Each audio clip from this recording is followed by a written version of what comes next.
The Eurozone may be deep in recession and the host country, Sweden, may have decided to cut costs.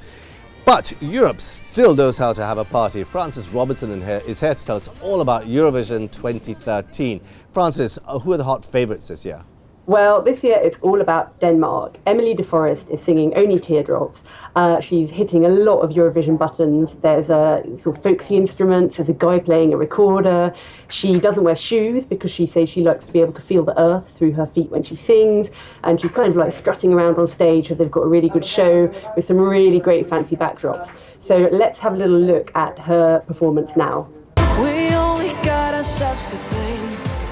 It's such a shame. How many times can we win and lose? How many times can we break the rules between us? Only teardrops. How many times do we have to fight? How many times do we get it? Any other favourites, Francis?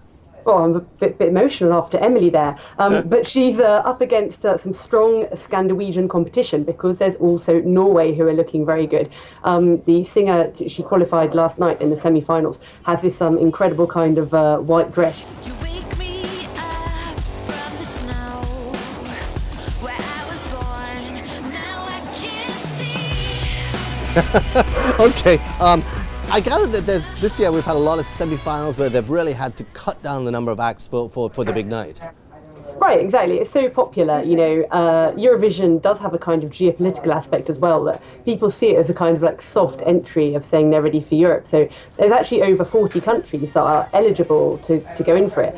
So there's only 26 slots on the night for the big final. So all this week in Malmö, they've been having semi-finals with the juries voting and the public voting. And yeah, it's been quite interesting. Unfortunately, the problem with this system is that it's kind of the more mainstream entries that get through. So we've already seen people like Montenegro, who are a sort of like Balkan dubstep act with a sort of cyber fairy and two guys in spacesuits, sadly didn't make it through. Is there, are there any sort of dark horses or any favourites of yours at the moment, Francis? Well, there's a very, very dark horse because he actually looks a bit like Dracula, which is Romania, with Cesar, an operatically trained singer with an incredible range. And he really puts the mania into Romania. Perhaps we can even have a look at him now. Love is so deep, and it makes my life complete. Like a mountain in the sky, love is too high, so high.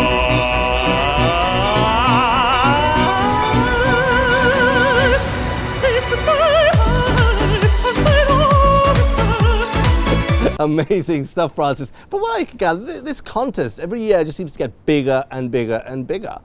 Right, exactly. It's really a popular thing, and we're getting more and more viewers from all over the world because there's always been quite a hardcore following in Australia where they show it, but in the US it's never had a TV channel show it. But now, because of the web stream, you know, there's hundreds of thousands of viewers who watch online.